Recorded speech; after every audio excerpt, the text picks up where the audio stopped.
Assalamualaikum warahmatullahi wabarakatuh. Innal hamdalillah nahmadu wa nasta'inu wa nastaghfiruh wa na'udzu billahi min syururi anfusina wa min sayyiati a'malina may yahdihillahu fala mudhillalah wa may yudlil fala hadiyalah. Asyhadu an la ilaha illallah wahdahu la syarikalah wa asyhadu anna Muhammadan 'abduhu wa rasuluhu la nabiyya wa la rasula ba'da, amma ba'd. Teman-teman yang dirahmati oleh Allah Subhanahu wa taala, peserta sekolah Muamalah ANB angkatan yang ke-13. Alhamdulillah kali ini kita memasuki sesi live bersama Ustadz Aminur Bait, dan sesi kali ini adalah sesi yang ke-6, sesi kelima yang seharusnya sesi ke-6, karena sesi yang kelima qadarullah Ustadz Muhammad Abu Rifai dalam kondisi sakit sehingga kita tunda untuk sesi 6 di lusa Jumat depan insyaallah. Dan alhamdulillah di tengah-tengah kita ada Ustadz Aminur Bait. Mari kita sapa beliau. Assalamualaikum Ustadz. Waalaikumsalam warahmatullahi wabarakatuh. Gimana kabar Yogyakarta? Alhamdulillah. Tadi sempat gerimis Ustadz. Tadi sempat gerimis ya? Iya. Alhamdulillah, saya juga kegerimisan tadi. Kita berada di tempat yang sama, Masya Allah. Baik, Ustadz ini mungkin untuk tanya jawab sesi yang terakhir untuk antum di angkatan yang ke-13 ini Ustaz. Insya Allah. Ya, nanti buat teman-teman semuanya silahkan untuk kesempatan yang untuk bertanya di sesi kali ini silahkan sampaikan, karena untuk sesi di angkatan yang ke-13 ini Ustadz Aminur Bait ada sesi yang terakhir, meskipun nanti ada sesi yang Ustadz Muhammad Abu Rifai sesi yang ke-6 masih ada. Ini kesempatan untuk Ustadz Aminur Bait di sesi yang angkatan yang ke-13. Baik, untuk pertanyaan kita akan memilih penanya yang resen yang pertama, kemudian yang kedua nanti kita akan memilih pertanyaan di chat. Silahkan nanti teman-teman untuk menyampaikan pertanyaan di chat dengan yang lebih simple, lebih sederhana sehingga mudah dipahami pertanyaannya. Baik, kita langsung saja nih Ustadz untuk memilih pertanyaan dari teman-teman. Di sini ada yang resen, pertama kali ada Bapak Rizal ya. Di sini ada Bapak Rizal. Silakan untuk open mic-nya untuk bertanya kepada Ustadz Aminur Bait. Silakan. Baik. Bismillah, alhamdulillah. Assalamualaikum Ustaz. Waalaikumsalam warahmatullahi wabarakatuh. Silakan Pak. Hayakumullah Ustaz. Hayakallah banyak. Begini Ustaz, di toko kami jual retail herbal. Di toko kami ada yang namanya sistem kami sebut namanya marketer. Jadi kami menyediakan bahan materi postingan bagi para marketer tersebut. Kemudian mereka memposting bahan materi tersebut di media sosial mereka. Ketika ada orang yang order melalui mereka kemudian meneruskan ke admin toko. Ketika kemudian produknya terjual, maka mereka mendapatkan fee dari hasil penjualan tersebut. Ya, bagaimana dengan sistem seperti ini, Ustaz? Insya Allah tidak masalah, hukumnya boleh. Tidak ada yang salah dari apa yang tadi sudah Bapak ceritakan. Dan marketer yang tadi Bapak sebutkan, posisi mereka adalah orang yang melakukan penjualan ulang atas izin dari pemilik. Silahkan, boleh. Apa akadnya? Bisa akad ijarah, bisa juga akad ju'alah. Dua-duanya boleh, atau mungkin boleh disebut juga wakalah bil ujrah. Tapi pada prinsipnya apa yang tadi diceritakan hukumnya diperbolehkan. Wallahu a'lam. Iya, baik. Ini banyak pertanyaan tentang ini, Ustaz. Menumpuk karena pekan-pekan sebelumnya itu tidak sempat kami dapat giliran. Jadi pertanyaan kami selanjutnya, Ustaz. Ya. Ada pelanggan, Ustaz. Dia minta diskon di toko. Kemudian ketika sudah diberikan diskon oleh admin toko kami, kemudian dia katakan, oh ya nanti di situ ada customer saya yang datang ambil barang tersebut. Kemudian eh, dia sampaikan harganya, ternyata harga di atas toko yang kami jual, di atas harga yang kami jual di toko, Ustaz. Contoh misalnya harga kurma di kami itu 210, dia minta diskon ke kami 200.000. Kemudian dia sampaikan, oh ya sebentar ada customer saya yang datang ambil, saya kasih harga 240. Bagaimana seperti ini, Ustaz? Sementara barangnya dia belum miliki, Ustaz. Ya, yang masalah barangnya belum dia terima. Jadi sebelum diambil oleh customer itu, dia harus menerima dulu. Mungkin diminta kepada kepada konsumen yang pertama tadi, tolong kamu utus siapapun sebagai wakilmu untuk datang ke sini dalam rangka menerima. Nah, setelah diterima, dititipkan lagi di toko, tidak masalah. Tapi harus dia terima dulu. Oh, iya, Ustaz. Ya, karena kata kunci orang baru boleh menjual adalah ketika dia sudah memiliki dengan cara membeli, dan yang kedua dia sudah menerimanya. Kalau masih dalam tumpukan gudang barang Bapak, dia belum boleh. Jadi harus ada wakil datang ke situ, dah dipisahin, dah ini sudah miliknya si Fulan. Nah, selanjutnya customernya Fulan datang ke situ untuk ngambil, silahkan. Oh, iya. Hanya efeknya juga, Ustaz, ini bisa berdampak di toko kami. Jangan sampai pelanggannya kemudian beranggapan, oh di toko ini ternyata harganya mahal. Kalau kami jualnya 210, dia jualnya 240 dan ambilnya di toko kami, Ustaz. Nah, itu salah satu di antara resikonya. Mungkin Bapak juga bisa tertibkan yang kayak gitu. Kalau Iya, kayak gini Ustaz. kami nggak nerima, harus dibawa keluar dari toko. Itu salah satu di antara upaya mitigasi agar nanti tidak memberikan kesan yang kurang baik untuk toko Bapak. Iya, ini lagi nih, Ustaz. Kami bantu tentang ini, Ustaz. Mungkin nanti memberikan kesempatan yang lain, Bapak. Oh iya, baik. Iya, baik. Syukuran Kita- saja, jazakallah khair. Iya. Barakallahu fiik. Barakallahu fiik. Baik, kita beralih di chat, Ustadz. Ada Bapak Salman di sini. Beliau bertanya, Assalamualaikum Ustadz. Waalaikumsalam. Bolehkah saya open PO meminta DP, sementara saya bukan produsen? Kita sudah pernah membahas tentang jual beli kalik bil kalik. Ada 4 kondisi terjadinya jual beli kalik bil kalik. Yang pertama, penjual belum punya barang. Yang kedua, penjual bukan produsen. Yang ketiga, konsumen tidak bayar secara tunai. Dan yang keempat, sudah terjadi akad.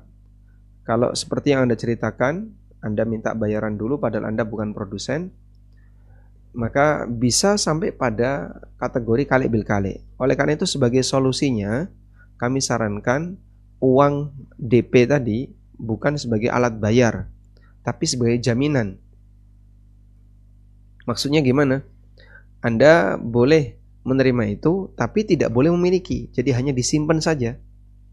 Nah, ketika Anda simpan saja, kemudian dia mau untuk melanjutkan transaksi. Jadi setelah barang itu ada, Bapak mengupayakan pengadaan ya. Setelah barang ada, kemudian nanti ditawarkan ulang. Ini barangnya sudah ada, jadi beli atau tidak? Oke, jadi beli. Uang jaminan yang tadi sudah dibayarkan boleh dijadikan sebagai pembayaran. Sehingga yang sebelumnya hanya jadi simpenan atau jadi wadiah titipan, sekarang sudah jadi hak milik. Insya Allah bisa dipahami ya. Coba saya gambarkan ilustrasinya. Jadi kata kunci orang boleh menjual adalah ketika dia sudah memiliki dan menguasai. Di sini ada supplier. Kemudian di sini ada A, di sini ada B.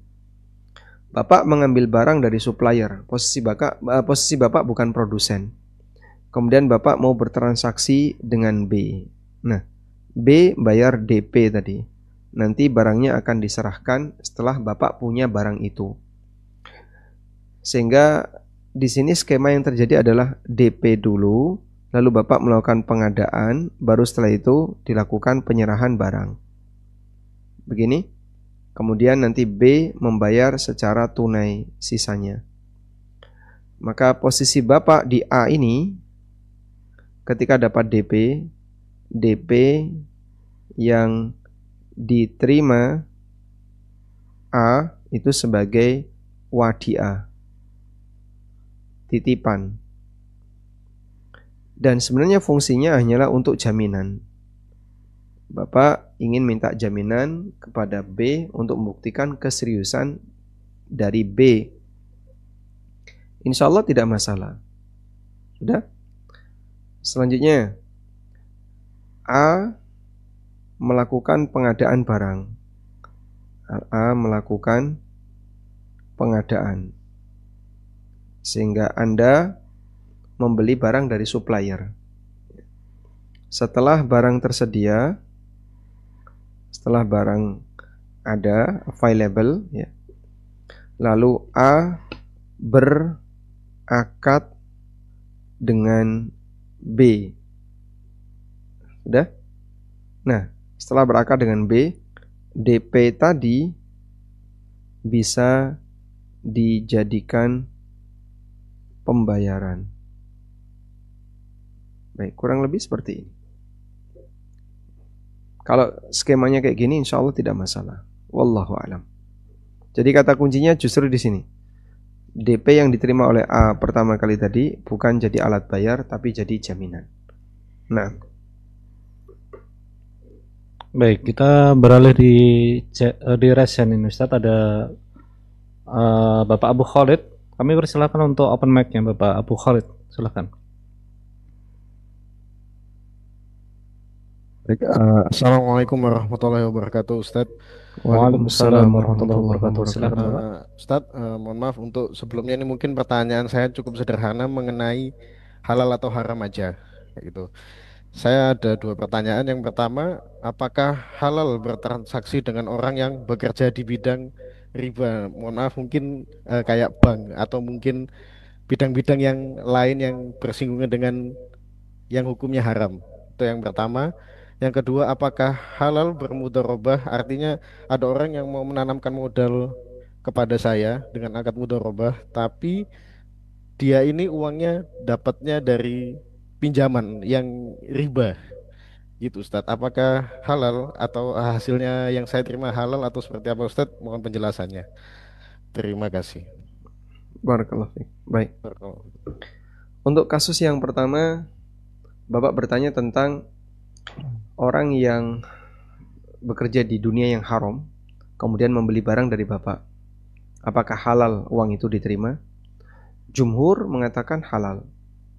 Dan bahkan Imam Ibnu Utsaimin rahimahullah cukup longgar dalam masalah ini. Andai-pun uang yang dimiliki oleh si A, konsumen Anda itu adalah uang haram dari hasil kerja, tapi didapatkan dengan cara saling ridho, insya Allah tidak masalah bagi Anda untuk memilikinya, untuk berakad dengan dia. Karena harta haram kan ada dua ya, ada harta haram saling ridho dan ada harta haram dengan dolim. Kalau yang kedua, harta haram dolim, hasil korupsi, hasil mencuri dan seterusnya, dan kita tahu ini duit hasil korupsi, kita nggak boleh melayani orang semacam ini. Bahkan di negara kita ini pun pelanggaran, karena termasuk di antara bentuk money laundry, cuci uang, sehingga Anda menerima transaksi dengan orang yang uangnya bukan uang miliknya, tapi uang milik orang lain, dan itu tidak boleh. Beda dengan orang yang mendapatkan uang haram dengan cara saling ridho, seperti hasil jualan khamr atau hasil jualan rokok misalnya, atau dia kerja di lembaga ribawi kemudian dipakai belanja di tempat kita, insya Allah tidak masalah menurut pendapat jumhur. Meskipun ada beberapa rincian berkaitan dengan masalah ini di kalangan jumhur ulama. Karena dulu orang-orang Yahudi yang punya sifat buruk, suka makan harta haram, wa akhdhihimur riba wa qad nuhu anhu, mereka mengambil riba padahal sudah dilarang, wa aklihim amwalan nasi bil ithm, dan mereka makan harta orang lain dengan cara dosa.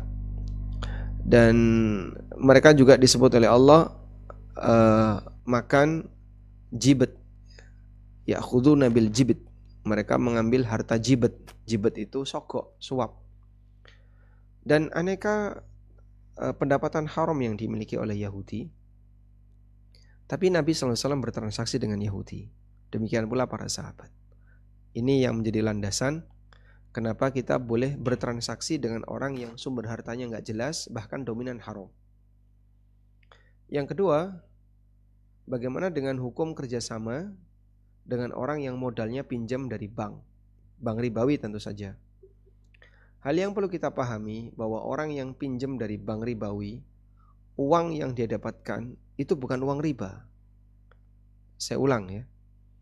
Ketika si A pinjam dari bank, uang yang dia dapatkan itu kan bukan uang riba, tapi uang utang. Nah, ribanya yang mana? Ribanya adalah tambahan yang dilakukan saat si A melakukan pembayaran, atau tambahan yang diserahkan oleh si A kepada bank. Sehingga saat bank memberikan kucuran dana ke si A, ini kan akadnya utang. Ribanya kan di sini. Di situ ada cicil, dan dalam cicilan itu ada pokok plus riba. Yang bermasalah di posisi keberadaan riba yang ada di sini. Baik. Nah, selanjutnya yang dimodalkan ke Anda, nih ada usaha. Yang dijadikan modal untuk usaha kan ini, uang utang. Ini dijadikan modal. Maka uang utang yang jadi modal ini statusnya uang haram, statusnya uang halal. Udah? Nah terus dosa ribanya Pak, tanggung jawab si A. Karena ribanya terjadi saat dia nyicil tadi. Maka posisi si A yang bertanggung jawab terhadap dosa riba tadi. Kecuali kalau orang yang terlibat dalam usaha ini ikut merekomendasikan, bahkan jadi saksi, tanda tangan, dan seterusnya. Nah, mereka kerjasama dalam maksiat. Tapi kalau pemilik usaha, misalnya si B, dia tidak pernah terlibat sama sekali dengan bank, dan dia juga tidak merekomendasikan si A untuk utang bank, tidak jadi saksi, tiba-tiba si A saja datang dengan membawa uang dari hasil utang bank, maka si B tidak bertanggung jawab. Wallahu a'lam. Baik, ini ada pertanyaan lagi Ustaz di chat ini Ustaz. Dari Bapak Muhammad Arif, beliau bertanya terkait dengan kongsi barang yang dijual bareng-bareng. Bismillah, pertanyaan Ustaz. Dua pemilik properti tanah sepakat menjual kedua tanah milik mereka secara satu paket. Jadi ada dua bidang tanah, kemudian dijadikan satu paket Ustaz. Dibanding ya, untuk dengan satu harga. Dengan ketentuan salah satu pihak memberikan sebagian hak harganya kepada pemilik kedua. Satu pihak di bawah harga pasaran untuk membantu pihak kedua yang lebih tinggi harga jualnya, sehingga harga totalnya masih wajar. Apakah ini boleh Ustaz? Insya Allah tidak masalah. Boleh. Ya, kembali kepada kerelaan pihak yang boleh saya sebut dia diturunkan harganya. Jadi mungkin gambaran saya itu begini, tanah satu kena jalan, kan mahal tuh, cuman sempit tanah ini. Tanah dua nggak kena jalan, di dalam, sehingga untuk bisa dapat tanah dua, aksesnya harus dari tanah satu. Akhirnya dua tanah ini dari dua pemilik yang berbeda, A dan B, udahlah kita gabungin aja.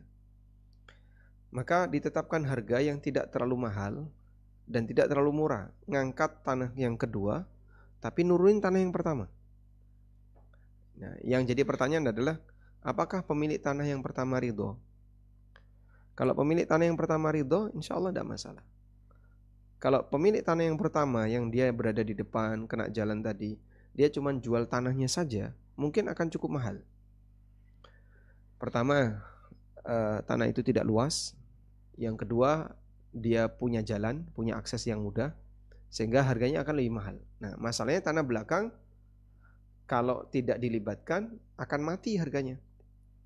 Nah, ketika orang pertama tadi baik hati, kemudian ya sudah kita gabungkan saja, sehingga tanah yang belakang ikut terangkat harganya, insya Allah tidak masalah. Wallahu a'lam. Baik, kita beralih di Rasian Ustaz. Ada Ibu Maryam. Silakan Ibu Maryam untuk open mic-nya. Assalamualaikum Ustadz. Waalaikumsalam warahmatullahi wabarakatuh. Silakan Ibu.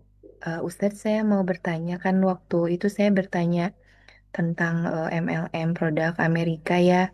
Ternyata setelah saya ikut ANB Muamalah, alhamdulillah saya jadi punya jawaban. Ternyata ada goror dan zolimnya Ustadz.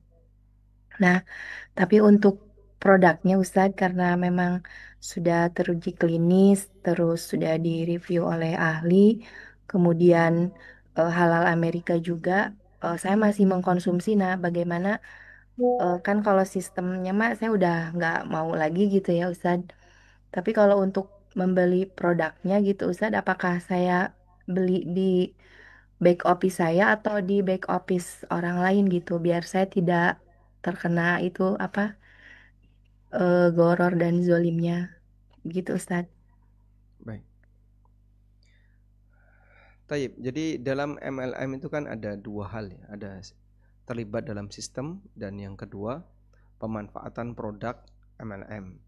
Kalau yang kedua cukup ringan, artinya sepanjang Anda yakin produk ini halal, tidak berbahaya, dan legal untuk ditransaksikan, sah-sah saja untuk berjual beli produk semacam ini. Sementara yang pertama yaitu berkaitan dengan terlibat dalam sistem. Jadi gorornya di bagian ini.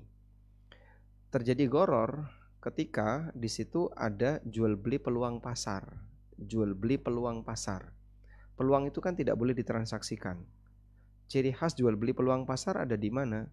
Saat MLM ini menjanjikan apabila kamu bisa dapat downline, kamu akan dapat fee sekian.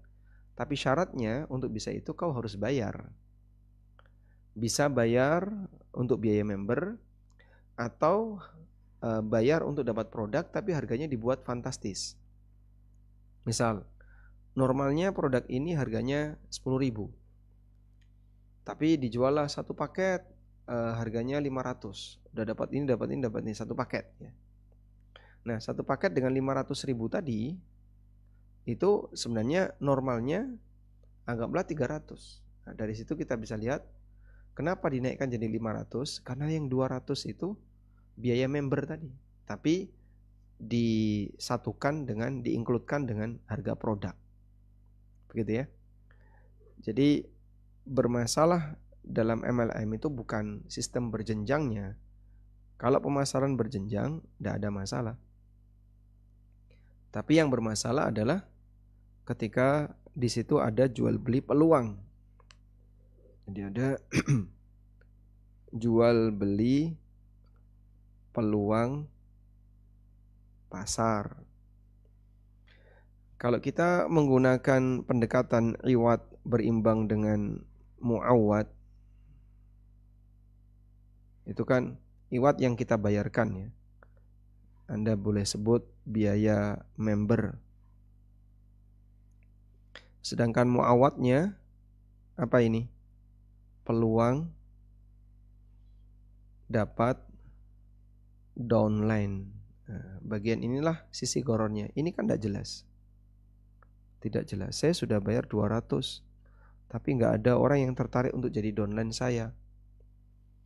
Akhirnya terjadilah goror. Biaya membernya jelas. Misalnya nilainya 200.000 atau 300.000. Nah, biaya member ini terkadang disisipkan di harga produk. Beli paket minimal 500. Nanti bisa cari downline. Kalau kurang dari itu nggak bisa cari downline, harus minimal 500. Nah, yang kayak gini masuk kategori goror. Tidak jelasnya inilah sisi transaksi gorornya. Oleh karena itu praktek semacam ini tidak boleh dilakukan. Wallahu a'lam. Kalau sebatas produknya selama halal, kemudian tidak berbahaya dan legal, insya Allah boleh. Nah,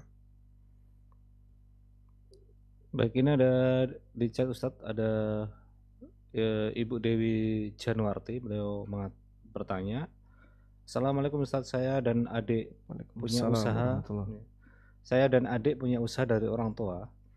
Adik saya selalu jual lebih murah daripada toko saya, dan ketika bahan mahal dia nggak dagang. Dan pelanggannya beli ke toko saya dan kaget harganya lebih mahal. Tetapi di waktu ketika harga barang turun, harga kami juga turun. Jadi toko kami berimage mahal. Bagaimana Ustaz? Ya, Persaingan Ustaz. sah-sah saja. Jadi masalah perbedaan harga itu hal yang biasa dalam pasar. Apalagi ketika barang itu tidak punya harga tetap, ya. Tidak ada HET, harga eceran tertinggi atau terendah. Oleh karena itu ketika adik Anda menjual dengan harga yang lebih murah, ya dia punya hak seperti itu. Dan Anda kalau mau niru dia silahkan. Sebagaimana Anda juga berhak untuk bertahan di harga mahal dengan jaminan misalnya layanan lebih, kemudian jaminan kualitas dan seterusnya, sah-sah saja. Karena masalah harga yang lebih tepat itu tidak ada batasan kecuali satu, yaitu tidak boleh ada unsur pembodohan. Nah, unsur pembodohan itu terjadi ketika harganya fantastis dan tidak realistis. Bahasa kita ya harga mentung gitu ya. Jadi misalnya Anda beli, orang Jakarta datang ke Jogja beli gudeg, makan di tempat, tapi nggak tanya dia. Selesai makan berapa? 300. Gudeg satu piring 300.000. Itu orang Jogja ketawa nanti. Di tempat kami gudeg satu piring nasi campur gudeg plus ayam cuman 15.000.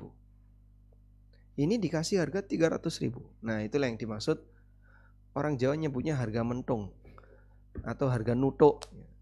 Itu harga yang fantastis, sangat tidak realistis karena terlalu tinggi.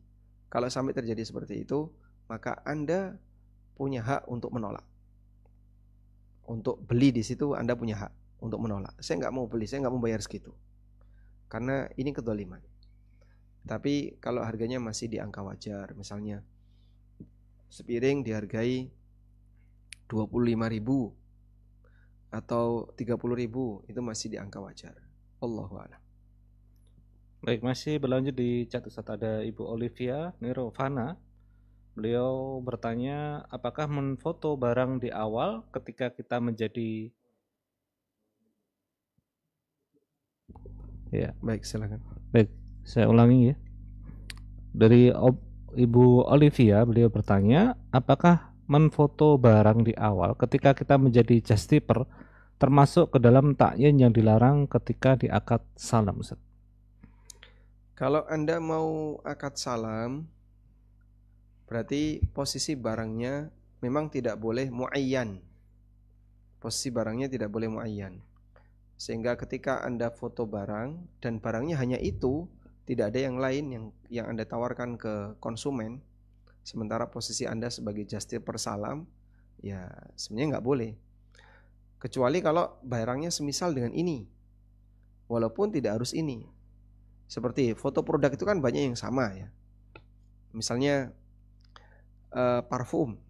parfumnya kayak gini, dan ada banyak kelimpahan parfum itu, bukan cuma satu tadi, insya Allah tidak masalah. Tapi kalau cuma satu ini, hanya satu-satunya ini, nggak ada yang lain, nah itu nggak boleh untuk dijadikan sebagai objek akad salam. Sehingga ketika Anda foto dan barang itu ketersediaannya cuma satu, maka tidak boleh digunakan akad salam. Mungkin karena Anda sudah berada di tempat supplier, di toko maksud saya. Anda sudah berada di toko tempat Anda belanja, sebenarnya nggak perlu pakai salam. Pakai apa Pak? Bisa saja langsung akad jual beli biasa. Baik, saya sudah beli barang ini ya, sekarang saya jual ke kamu harganya sekian. Oke, nah itu pakai harga sekian tuh boleh DP dulu, boleh tunai juga nggak masalah. Karena Anda sudah berada di tempat. Tapi kalau Anda belum berada di lokasi, misalnya masih di Indonesia, terus nanti Anda mau umroh, kemudian Anda membuka open just tip, insya Allah boleh Anda misalnya tadi terima dulu uang tunainya dengan harga yang sudah dikunci, lalu nanti dibelikan di sana. Wallahu a'lam. Baik, ada Bapak Oleh ini yang resep, kami persilahkan untuk mengajukan pertanyaan.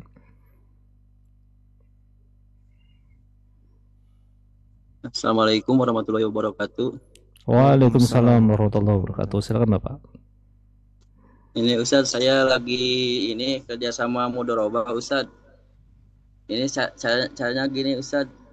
Saya kerja sama mudharabah, misalnya saya untung kotor 50 juta Ustadz, dipotong operasional gaji karyawan dan lain-lain 30 juta, sisanya dipotong operasional, lainnya ada 20 juta, lalu yang 20 juta ini baru dibagi ke pengelola sama investor. Yang pengelola 60%, yang investasi 40%. Yang seperti ini boleh enggak Ustadz? Saya takut salah. Ya insya Allah enggak masalah Pak, sudah benar. Jadi untung kotor dipotong dulu, biaya-biaya operasional termasuk gaji karyawan, sisanya baru dibagi antara pengelola dan investor. Insya Allah sudah benar. Sementara nilai prosentase tadi 60-40 itu sesuai kesepakatan. Kalau ini Ustaz, boleh satu lagi Ustaz pertanyaannya Ustaz. Nah. Ini Ustaz, kan saya jualan perhiasan emas Ustaz. Saya tadi itu ngambil dari orang lain, misal ada batu, sedangkan batu itu teh dari orang lainnya dihargain emas Ustaz, misal 30% Ustaz. Gimana solusinya Ustaz? Enggak paham saya. Ada apa tadi? Ini Ustaz, saya terjual sesuatu anting misal Ustaz, kan jual itu ada batu. Ya, ada batu gitu Ustaz. Batu? Sedangkan ya batu Ustaz yang kan emas itu ada perhiasannya mata Ustaz, itu ada mata Ustaz gitu. Di antingnya ada mata. Ada mata ya Ustaz gitu. Lalu saya dari sananya harganya emas Ustaz gitu kan, saya takut ada apa-apa akan itu batu gitu, tapi ke tokonya dijual harga emas Ustaz. Gimana itu Ustaz? Boleh enggak Ustaz? Batu dijual emas. Maksudnya ada emasnya, misalnya emas 1 gram, batunya ada 200 mili Ustaz gitu, jadi total emasnya 800 mili Ustaz gitu. Jadi perhiasannya mengandung emas seperti itu Pak? Oh ya, ini emas ya Ustaz, ini emas ya emas ini Ustaz, kadarnya 60% Ustaz. Tapi masih mentah seperti itu ya Pak? Jadi Bapak udah jadi Pak. Saya misal ini Ustaz, kan sekarang perhiasan emas teh banyak yang batu Ustaz, banyak batu-batu gitu Ustaz, dari barang udah jadi itu Ustaz gitu, misal Ustaz kayak gelang. Baik, paham insyaallah. Tapi ditimbangnya jadi satu. Ya gitu Ustaz, betul Ustaz, jadi satu ya Ustaz. Sedangkan misalnya anting atau apa besar ya bentuknya ya. Ya Ustaz. Itu ada banyak batunya. Ya insyaallah kalau konsumennya bersedia enggak apa-apa. Oh gitu. Pokoknya ya Ustaz. Harganya sekian gitu. Ya Ustaz, kadang dari sananya 30%, 60% Ustaz gitu, ke tokonya gitu jualnya Ustaz. Jadi si batu itu masuk emas gitu Ustaz, yang 200 milinya gitu Ustaz. Ya batunya dihitung dengan harga emas maksudnya kan? Ya gitu maksudnya gitu Ustaz. Jadi ya. Dijadikan satu harga. Ya gitu Ustaz, betul. Insya Allah enggak apa-apa, asal konsumennya ridho. Tapi konsumen tahu enggak?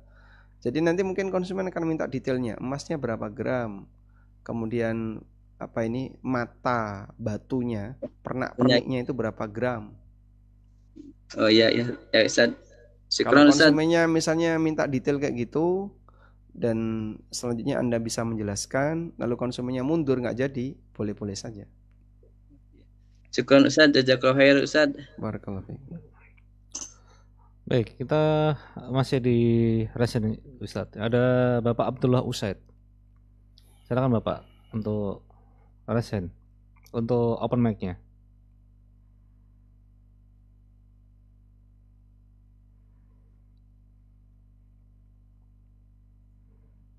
Silakan Bapak Abdullah Usaid. Ya, jazakumullah khairan untuk kesempatannya. Oh, ternyata Ibu. Ya silakan Nama Ibu. anak Ustadz Afwan. Oh iya, silakan.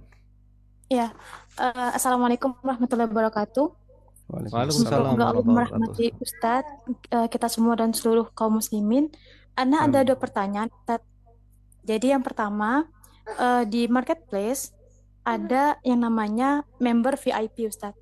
Member VIP ini kita membayar senilai 15.000 per bulannya dengan keuntungan selama kita dapat diskon ongkir, kemudian juga dapat diskon 20%. Jadi Ana kan penjual, Ustadz. Jadi Ana itu sering kargo dari distributor ke rumah Ana. Jadi biasanya barangnya tuh besar-besar.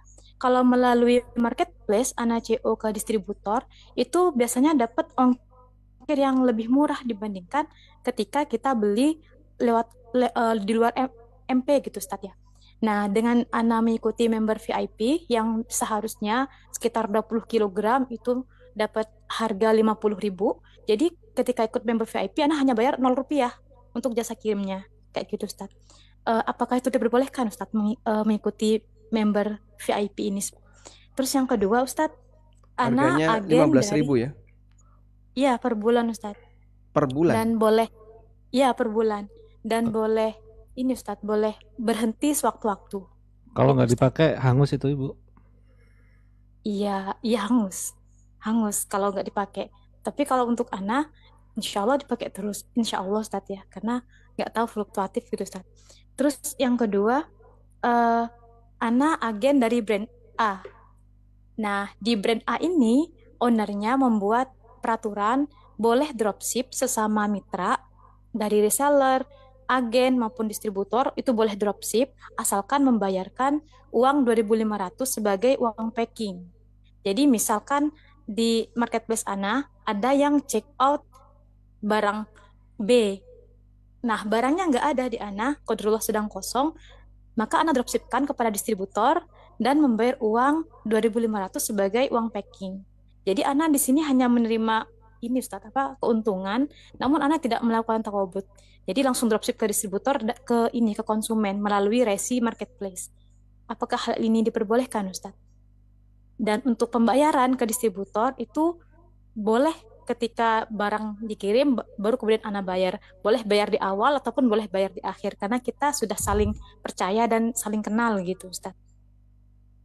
Jazakumullah khairan. Baik, untuk yang kedua insya Allah tidak masalah. Karena kata kuncinya Anda sudah dapat izin dari pemilik barang untuk menjualkan barangnya. Dan tadi juga sudah ada izin ke sesama mitra boleh dropship. Artinya posisi dropshipper dalam hal ini sebagai wakil. Siapapun dia sebagai dropshipper. Mungkin mitra Anda atau Anda sendiri. Sehingga dalam lingkaran itu salah satu bisa mewakili yang lain. Insya Allah tidak masalah. Nah, untuk yang pertama saya masih ragu untuk memberikan jawaban. Karena posisi 15.000 tadi per bulan mungkin bisa dipakai, mungkin tidak bisa dipakai. Dan kalaupun dipakai, nilai manfaat yang didapatkan tidak ada kejelasan. Apakah sering, besar, ataukah kecil. Seperti tadi ya. Anda kadang dapat free ongkir yang seharusnya ongkirnya 40.000 tapi free. Nah, kalau misalnya nggak pernah dipakai kan jadinya dia rugi 15.000. Walaupun kalau kita lihat nilai 15.000 ini tidak begitu besar.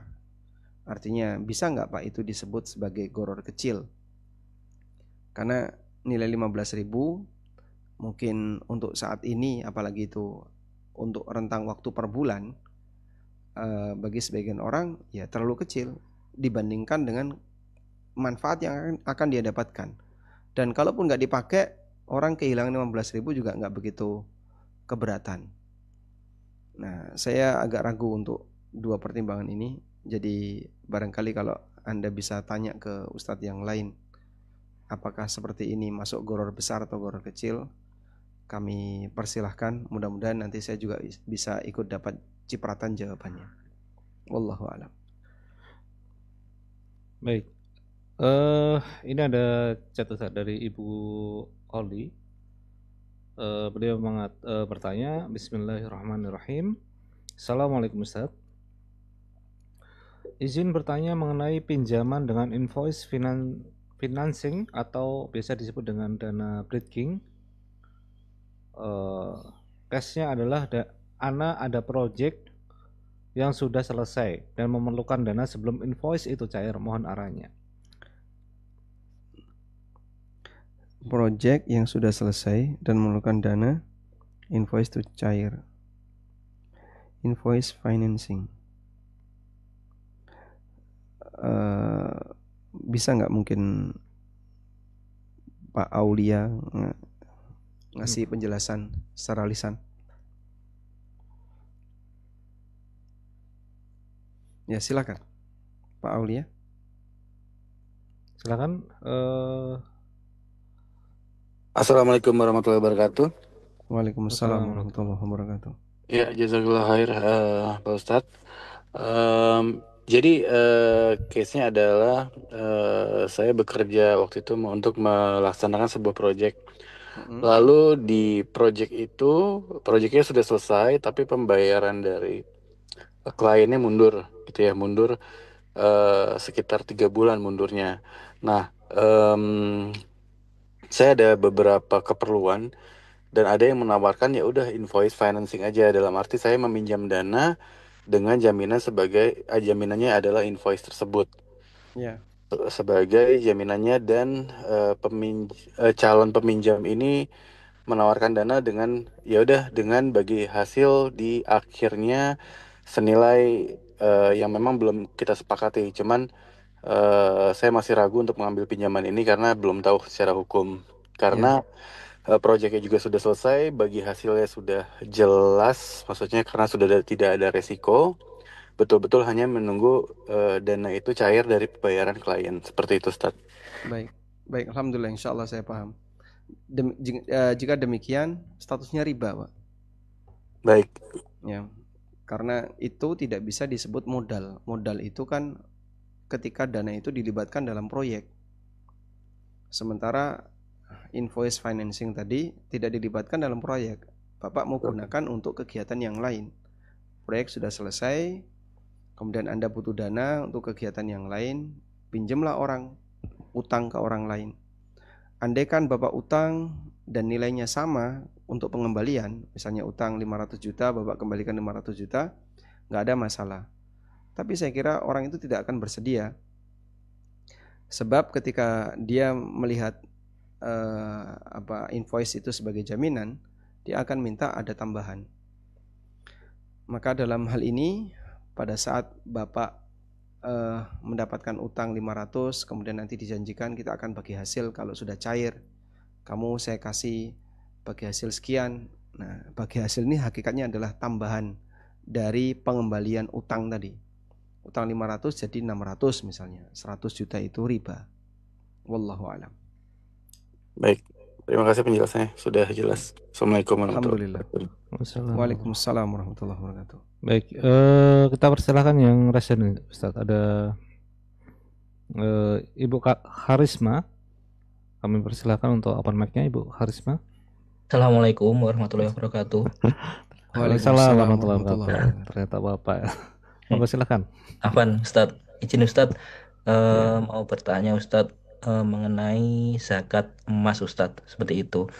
Jadi seumpama kita pada bulan Agustus ini memiliki emas 100 gram gitu ya Ustadz ya, sudah mencapai nisabnya ya Ustadz ya. Terus ketika bulan September itu ada tambahan 30 gram gitu Ustadz, pada bulan September ya Ustadz ya. Nah terus habis itu pada bulan Oktober kita dapat 100 gram lagi Ustadz, seperti itu. Nah untuk kalau sudah mencapai haulnya Ustadz, mungkin Agustus 2026 ya Ustadz ya, 1 tahun lagi ya Ustadz ya, itu untuk sistem pembayaran zakatnya seperti apa ya Ustadz ya? Apakah di Agustus saya membayar zakat emasnya itu yang 100, terus ketika September itu 130 kumulatifnya, terus Oktober 2026 tahun berikutnya saya membayar kumulatifnya 230 gitu Ustadz, atau seperti apa ya Ustadz ya? Itu yang baik, pertama saya Ustadz. boleh tanya Bapak sumber pendapatannya dari mana? Pendapatannya dari kerja Ustadz, gitu, seperti itu. Kerja kemudian hasilnya karyawan. dipakai beli emas. Iya betul, seperti itu Ustadz. Oh, baik. Jadi menabung emas gitu Ustadz. Menabung emas. Iya. Terus yang kedua Ustadz, untuk zakat emasnya itu, untuk harganya itu memakai harga yang tahun ketika kita memiliki emas atau ketika tahun 1 tahun berikutnya itu Ustadz, seperti itu. Jazakallah khair Ustadz, seperti itu Ustadz. Baik. Jadi ini yang sering dibahas oleh para ulama dengan istilah mal mustafad. Adanya harta yang baru muncul dan dia sejenis dengan harta yang sudah disimpan. Jadi kalau tadi Bapak membuat ilustrasi, ini adalah grafik, ini waktu ya, dan ini emas, tabungan emas. Ini tabungan emas. Nah, kita tahu untuk emas nisabnya kan flat 85 gram. Ini garis nisab 85 gram. Baik. Anda sudah punya emas 100 gram di sini. 100 gram, udah. Nah, tepat di sini titik ini. Oh, jangan di pinggir ini, Pak, jangan berhimpit. Baik, saya geser kalau gitu. Emas Anda di sini 100 gram. Udah. Ini tepat sekarang di bulan Safar tahun 47 Hijriah.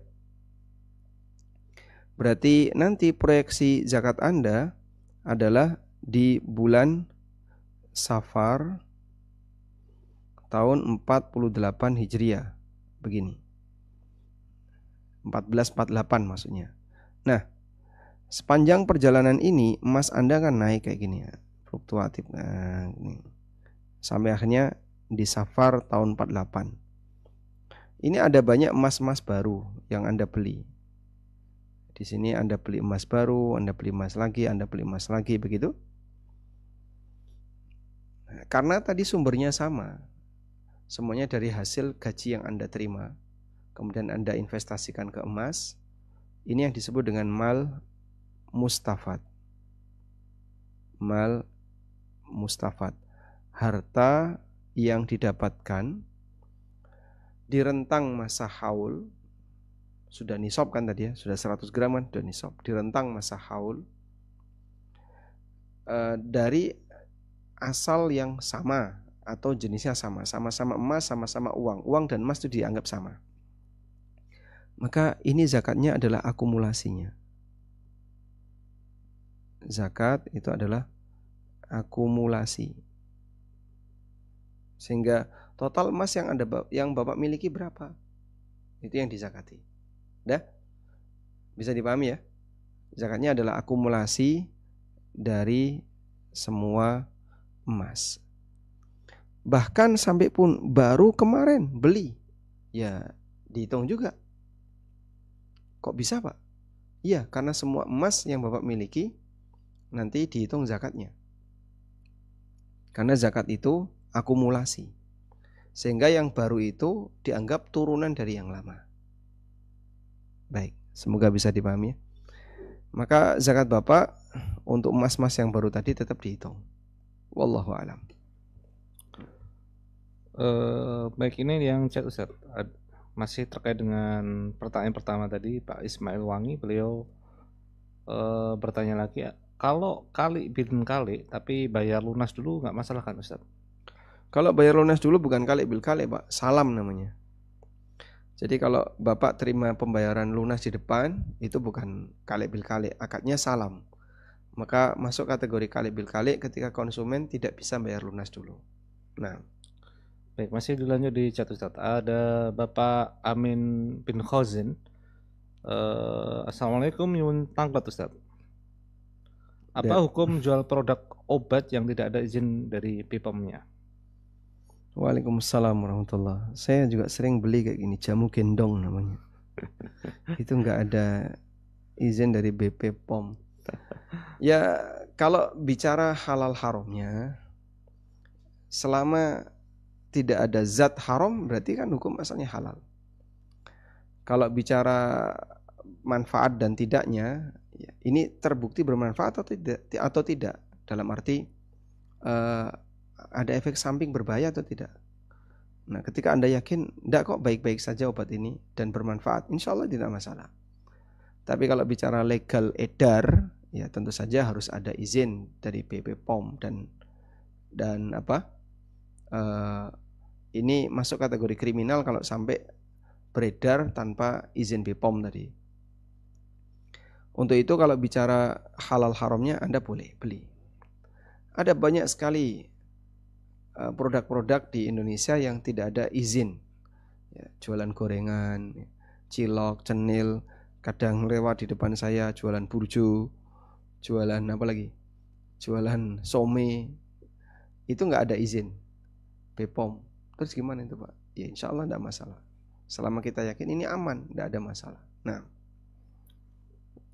Baik, pasti di chat Ustaz. Ada Bapak Andi Abu Alif, beliau bertanya, Assalamualaikum warahmatullahi wabarakatuh. Waalaikumsalam warahmatullahi Izin wabarakatuh. bertanya Ustaz, saya bekerja di fotokopi. Terkadang ada teman yang non Muslim mau fotokopi atau cetak buku terkait dengan ajaran agama. Apakah ini diperbolehkan Ustaz? Ya, ini Anda tidak boleh melayani yang kayak gini. Nanti tolong menolong dalam maksiat. Karena kan buku itu isinya kalau enggak penyimpangan, kedustaan, boleh saya sebut kesesatan misalnya. Ini ngajari apa? Ngajari orang untuk kayak gini. Ya enggak boleh. Kecuali kalau buku-buku mubah. Kalau buku mubah insya Allah enggak masalah. Jadi non muslim cetak buku mubah, itu enggak masalah. Nah, tapi kalau buku yang ngawur-ngawur itu penuh dengan kedustaan, kadang kita sendiri juga membaca susah itu buku-buku keagamaan non muslim. Jadi Anda boleh bandingkan. Makanya Al-Quran menyebut kitab Al-Quran adalah tibyanan likulli syai', penjelasan segala sesuatu. Quran itu la raiba fi, tidak ada keraguan di dalamnya. Karena teks Quran itu demikian jelas, sangat mudah dipahami. Walaqad yassarnal Qur'ana lidzikri fahal mim muddakir. Sungguh kami mudahkan Quran untuk diambil peringatan. Kadang saya coba baca Bible gitu, susah dipahami. Kok susah ya? Ya, saya kira mungkin orang yang kemampuannya di bawah para pembelajar akan cukup sulit untuk mempelajari itu. Karena bahasanya bahasa yang mungkin aneh bagi sebagian orang. Wallahu alam, intinya kalau Anda merasa bahwasanya di situ ada sisi penyimpangan di buku-buku tadi, Anda tidak boleh ikut membantu untuk mencetaknya. Sehingga mungkin disampaikan ke yang bersangkutan, mohon maaf untuk buku keagamaan kami belum bisa melayani, sehingga dia nanti mungkin bisa cari di tempat yang lain. Wallahu alam. Baik, ini masih di chat Ustaz. Di chat ada pertanyaan terakhir ini dari 06 Production. Assalamualaikum, izin bertanya Ustaz. Dengan contoh kasus si Fulan menabung di bank konvensional dengan program TAKA, tabungan berjangka. Skema tabungannya misalkan target dana tabungan 24 juta. Untuk mencapai dana 24 juta dilakukan dengan cara mencicil sebanyak 1 juta per bulan hingga masa 2 tahun. Akan tetapi dari pihak bank memberikan hadiah berupa voucher senilai 500.000 di tahun pertama dan 750.000 di tahun kedua. Bagaimana hukumnya Ustaz? Iya, voucher itu riba jadinya. Karena kita sepakat bahwa tabungan ini kan akadnya utang. Sehingga konsumen memberikan utang kepada pihak bank senilai 24 juta secara bertahap tadi. Lalu dia dikasih voucher senilai 500 atau 750. Ini statusnya riba. Andaikan tanpa voucher ini malah tidak apa-apa. Jadi boleh ikut TAKA, tapi Anda minta tanpa voucher ya. Pokoknya saya nabung saja. Itu insya Allah tidak masalah. Wallahu a'lam. Baik. Kita berada di Resen. Ibu Latifah Oktaviani sebenarnya sudah ya tadi yang di chat ya. Baik, kita coba untuk Ibu Latifah Oktaviani untuk mengucapkan pertanyaan. Mungkin agak dipersingkat. Silakan Ibu. Halo, Assalamualaikum warahmatullahi wabarakatuh. Waalaikumsalam warahmatullahi wabarakatuh. Silakan Ibu. Semoga Allah merahmati Ustadz dan tim.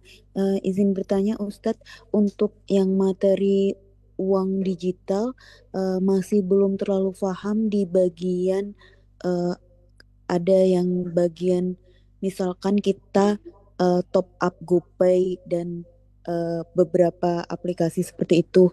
Nah, di mana ada diskon kalau tidak salah tertulis pada materi bahwa itu termasuk riba karena sistemnya berarti akadnya hutang ya. Mohon boleh dijelaskan lebih detail Ustadz. Terima kasih. Baik, barakallahu fikum. Saya coba urutkan dimulai dari uang asal. Asalnya itu kan uang kartal. Uang kartal ini bisa uang tunai atau uang yang tersimpan di rekening Anda. Itulah uang kartal. Dia merupakan fiat money. Dah? Kemudian uang kartal ini mau ditukar dengan uang digital. Nah, uang digital ini kan beragam. Ada yang seperti kripto, ada yang seperti dompet digital, e-wallet ya. Yang kemudian kalau mau dipakai harus masukin PIN dulu. Ada yang seperti e-tol atau e-money yang menggunakan kartu chip base, sehingga ketika mau pakai nggak perlu top up, nggak perlu pakai nggak perlu pakai password, nggak perlu pakai PIN. Sehingga uang digital ini beragam. Karena uang digital ini beragam, berarti proses akadnya juga beragam. Tadi boleh kita sebut ada yang seperti e-wallet. Ada yang apa lagi? Seperti e-tol. Ada yang apa lagi? Kripto. Nah, kan beragam ini ya. Nah, masing-masing ini punya ciri khas yang berbeda. Makanya kita membedakan antara satu dengan yang lain. Kalau untuk e-wallet, ciri khas e-wallet ini kan ada PIN. Mau dipakai, ngisi PIN dulu. Atau setidaknya Anda punya pengaman dalam penggunaan e-wallet ini. Nah, dengan demikian, posisi transaksi antara uang kartal dengan uang digital e-wallet ini mirip seperti utang. Karena adanya PIN menunjukkan bahwasanya posisi uang yang tersimpan di situ melekat dengan identitas tertentu. Melekat dengan identitas tertentu. Kamu kalau mau pakai, tunjukkan dulu identitasmu. Gitu. Beda dengan e-tol. E-tol kan tanpa PIN. Ini seperti uang tunai yang kita punya. Jadi e-tol hilang, dipakai siapapun bisa. Sekarang kan banyak orang misalnya melakukan pencurian e-tol atau e-money, sehingga bisa dipakai oleh siapapun. Nah, saat bisa dipakai oleh siapapun, berarti dia tidak melekat dengan identitas tertentu. Maka sama sebagaimana orang menukar uang rupiah dengan uang real misalnya. Setelah ditukar, realnya hilang. Dipakai orang bisa nggak? Bisa. Beda dengan HP Anda. HP Anda hilang. Di situ ada e-wallet. Tersimpan uang 2 juta misalnya. Orang mau pakai, nggak bisa. Kenapa? Dia nggak tahu PIN-nya. Dari sinilah Anda bisa membedakan antara pertukaran uang kartal ke e-wallet, uang kartal ke e-tol, atau ke kripto. Kalau ini akadnya lebih ke akad sorf, tukar menukar uang dengan uang. Kalau ini akadnya lebih ke akad utang. Ya. Sedangkan yang kedua ini akadnya lebih ke sorf. Kalau ini lebih ke investasi. Jadi kripto ini ya anggaplah seperti kayak benda berharga secara digital tapi tidak terwujud. Maka dia instrumen investasi. Loh kok bisa Pak dibedakan kayak gini? Karena hakikatnya beda-beda antara satu dengan yang lain. Wallahu a'lam, itu yang saya pahami.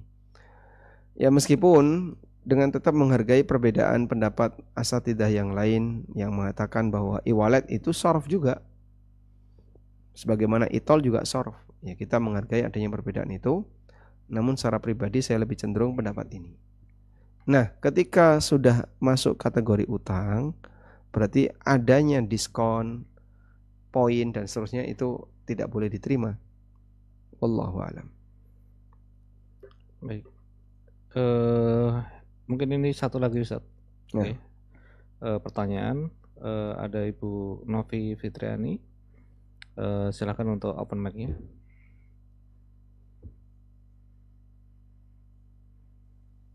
Assalamualaikum Ustadz. Waalaikumsalam warahmatullahi wabarakatuh. Silakan Ibu. Nggih, izin bertanya. Saya member salah satu platform digital, sebut saja Mahir Digital. Mereka ngajari bagaimana caranya berbisnis digital, salah satunya dropship. Nah, mereka itu nggak hanya ngajarin gimana caranya dropship, tapi memfasilitasi atau menghubungkan dengan supplier, pemilik barang. Misalnya, barangnya celana panjang, modalnya sudah ditentukan sama harga jualnya sudah ditentukan. Misalnya modalnya 50.000, jualnya 75.000. Nah, keuntungannya 25.000 itu jika berhasil menjual satu item barang. Nah, dengan sistem yang seperti ini, Mahir Digital itu mengklaim bahwa kami itu adalah wakil dari supplier, klaim mereka. Nah, kemudian Mahir Digital ini juga mengajarkan bahwa biar konsumen tertarik, maka nanti bayarnya COD atau konsumen itu bisa bayar setelah barang datang. Namun di sisi lain kami dropshipper itu ketika sudah dapat calon pembeli, maka kami menyetorkan nama pembelinya, alamatnya, kemudian kami diminta untuk membayar dulu ke supplier. Ketika sampai di konsumen jadi beli dan membayar, berarti kami dapat keuntungan 25.000 tadi.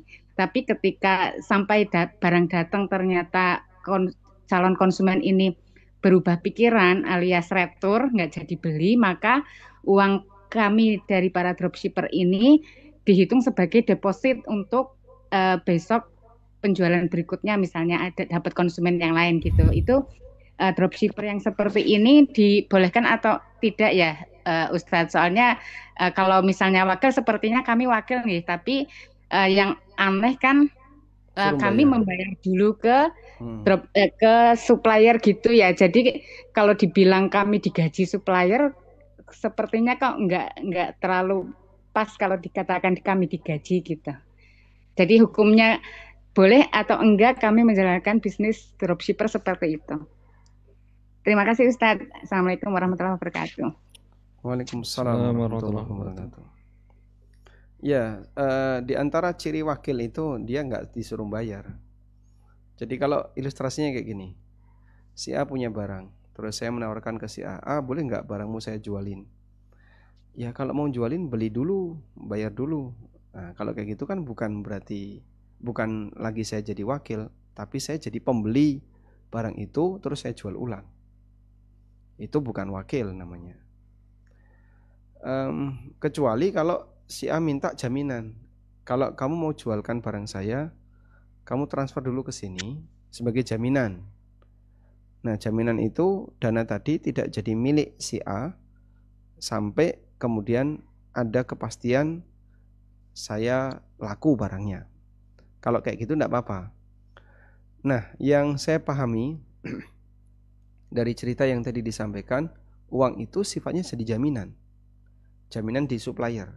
Makanya ketika konsumen nggak jadi beli, kemudian barang dikembalikan, uang tadi ditahan sebagai deposit untuk transaksi berikutnya, sehingga kan statusnya jaminan.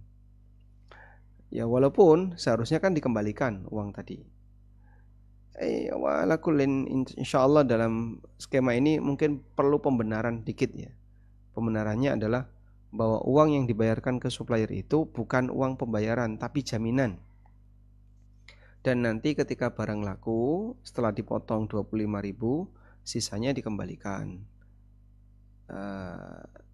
Kemudian bisa jaminan dikembalikan, sisa dikembalikan, atau jaminan itu langsung jadi alat pembayaran. Bisa dipahami insyaallah?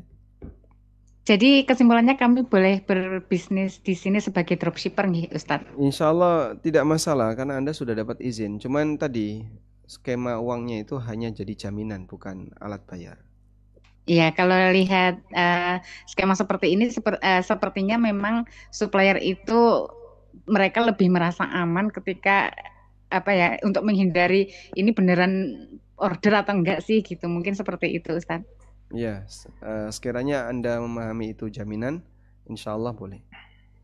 Ya. Baik, terima kasih Ustadz. Jazakallahu khairan. Assalamualaikum. Waalaikumsalam warahmatullahi wabarakatuh. Sebenarnya sudah cukup Ustadz karena waktu menunjukkan pukul 9:10 di waktu Yogyakarta. Mungkin ada penutup. Ini ada yang terakhir ini. Assalamualaikum. Waalaikumsalam. Kalau ATM uang digital atau bukan? Setahu itu uang kartal ya. Jadi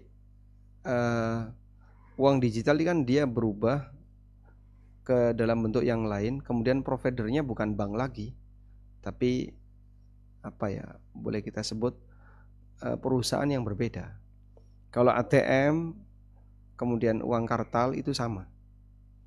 Jadi uang Anda tersimpan di pembukuan bank, kemudian Anda dikasih fasilitas berupa ATM untuk memudahkan transaksi di ATM yang mereka punya.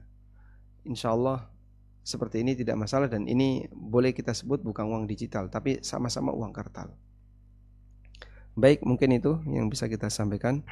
Semoga bermanfaat. Wassallallahu ala nabiyyina Muhammadin wa ala alihi wa sahbihi wasallam. Wa akhiru da'wana alhamdulillahi rabbil alamin. Wassalamualaikum warahmatullahi wabarakatuh. Waalaikumsalam warahmatullahi wabarakatuh. Jazakallahu khairan untuk Ustadz Aminul Bait yang sudah membersamai kita di sesi live kali ini. Dan insya Allah masih ada satu live tunda yang akan kita adakan di hari Jumat lusa bersama Ustadz Muhammad Abu Rifai.